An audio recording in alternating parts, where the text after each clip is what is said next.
आज मैं आपको अशफाक अहमद साहब का एक नहायत अच्छा और सबक आमोज वाक़या सुनाता हूँ। अशफाक अहमद साहब हमारे मुल्क के मशहूर अदीब, दानिश्वर और फिलासफर हैं। वो एक सूफी भी हैं। अपनी एक तहरीर के अंदर एक किस्सा लिखते हैं कि एक ज़माने में मैं उर्दू साइंस बोर्ड का चेयरमैन था। उर्दू साइंस बोर्ड की इमारत की तामीर हो रही थी।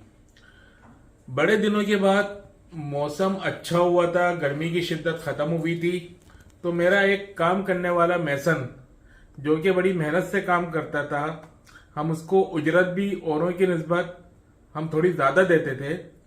मेरा दिल चाहा कि मैं उससे बातें करूं। मैंने अपने सेक्रेटरी से कहा उस मैसन को बुला कर लाओ। थोड़ी देर बाद सेक्रेटरी आया, उसने कहा सर वो मैसन तो आज नहीं आया। तो पता नहीं मेरे दिल में क्या आई, मैंने कहा किसी को उसके घर भेजो, वो आ जाएगा। कुछ देर के बाद सेक्रेटरी ने कहा कि सर वो आने से माजरत कर रहा है।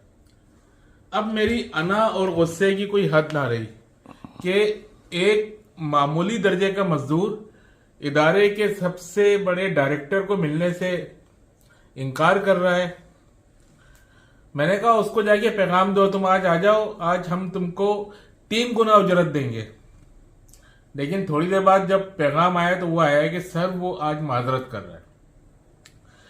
मेरा ब्लड प्रेशर बहुत ज्यादा हाई हो गया। हालांकि मामूली सी बात थी, लेकिन मैंने अपने ड्राइवर से कहा गाड़ी निकालो और उस बंदे को बिठाया जो उसका घर जानता था और कहा कि चलो उसके घर चलो। लोग मेरे डर के मारे कुछ नहीं बोले। हम एक छोटी सी कच्ची आबादी में गए। एक जगह जाके ड्राइवर ने कहा सर जी इससे आगे गाड़ी नहीं जा सकती। छोटी छोटी तंग गलियों के अंदर हम चलते हुए एक बिल्कुल मामूली से मकान के सामने पहुंचे जो कि एक कमरे का शायद क्वार्टर था। मेरे ड्राइवर ने कहा सर जी ये इसका घर है। मैंने कहा डोर नॉक करो, उसको बुलाओ। दरवाजा बंद ही कहाँ था, उस पर टाट का एक पर्दा पड़ा था। ड्राइवर गया और उसको जाके कहा होगा कि साहब आए, तो वो बेचारा भागा दौड़ा आया। अब उस माहौल को देख के, उसके घर को देख के मेरा गुस्सा थोड़ा धीमा पड़ गया था। वो मुझे बड़े एहतराम के साथ अपने घर ले गया। एक छोटा सा कमरा था और एक आंगन था। आंगन के अंदर एक चारपाई पड़ी हुई थी, एक कुर्सी पड़ी हुई थी और घी का एक खाली डब्बा था जिसके अंदर मट्टी थी और उसके अंदर गुलाब का एक फूल खिला हुआ था। तो मैंने उससे पूछा कि तुम आज क्यों नहीं आए। उसने कहा कि सर बात यह है कि कई दिनों से शदीद किस्म की गर्मी पड़ रही थी।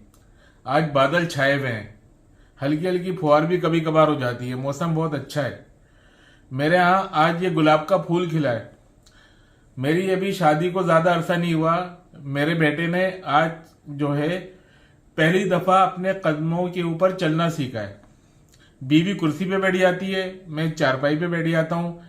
बेटा डगमग करता हुआ कभी मेरी तरफ आता है, कभी अपनी माँ की तरफ जाता है। तो सर बताइए कि फूल भी खिले हुए हैं, मौसम भी अच्छा है, मेरा बेटा भी चल रहा है, मैं आज कैसे आ सकता हूं। आज का दिन तो मेरी जिंदगी का सबसे अच्छा दिन है।